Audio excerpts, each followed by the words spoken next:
Ще покажа между лодка D19 и лодка V20. Така, V20 е с около 20-30 лева по-евтина, зависимост от търговец и така нататък. Но според мен тия 20-30 лева са супер малка разлика. По-добре додайте малко повече пари, купете нещо по-читаво. Ето, първи минус, за който като видя лодката се сещам. Тук доста често кордата на въдицата ще заплита в ето именно тази панта и тия винтове. Това е не малък недостатък. Другото нещо, което второ има, първо, че само единия кош на лодка D19 събира много повече от коша на V20, единия кош. А тук имаме цели два коша. Съответно, инвестирано е в платката да има допълнителна букса, допълнителен канал за още едно серво, което има в лодката. Това серво, ако тръгнете да го купувате, сигурно струва около 20 лева в България. Тук имате още едно допълнително серво, което отговаря за отварянето на коша. Тук като отворите, пантите не са тук долу, а са отстрани. Първоначалният замисъл е било тук долу да се сложи, но тъй като са разбрали производителите, че кордата се заклеща тук на пантата, вече са се сложили отстрани пантите. И вече тук няма да ви се заплита кордата в пантите на лодка D19. Друго интересно нещо, което има на тази лодка. Така, отваряме, гледаме вътре. Като махнем капаците, тук виждаме колко е малко пространство за батерия, може да е ограничено, не може всякаква батерия да се сложи. И друг много сериозен недостатък е, че лодката не може да диша.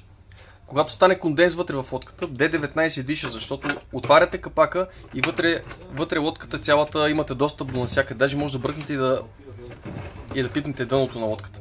По този начин, когато има конденс, излиза влагата и не се разваля електрониката. Също така, друг основен плюс е, че когато сложим батерията, не седи горе високо и да се получи ефекта на махалото, когато има вълни, лодката по-лесно да може да се обърне, а батерията е долу ниско. И по този начин лодката става много по-стабилна на вятър и вълни. Друго нещо, като светлини, според мен също е доста по-добре направена лодката като светлина. Отпред има по-добър фар, страничните светлини са по-добри. Но за светлините не искам много да наблягам, тъй като не мисля, че кой знае колко голямо преимущество за всеки, само за хората, които ползват нощен риболов. Другото нещо, което е като плюс, лодката е по-дълга с около 5-6 см. Което не е малък, така да ги сложим, 5 см някъде. По-добра обтекаемост.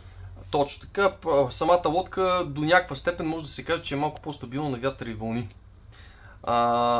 И като добавяме факта най-вече, че батерията, най-тежката част на лодката е долу ниско. Това стабилизира лодката на вятър и вълни, а не горе високо, както е тук. И освен това, както казахме за конденса. Друго нещо като основен плюс, ето дистанционните, стара генерация, нова генерация. Тези дистанционни скоро ще бъдат спрени от производство. Повечето производители се ориентират именно към такива дистанционни. Това е вече новото поколение. Тук електрониката на дистанционното е доста по-различна от тази електроника, по-нова, но най-важното е, че платката вече е разделена на три компонента. Имаме компоненти за компас, отделна платка за GPS и отделна платка командваща. Докато тук са само две платки.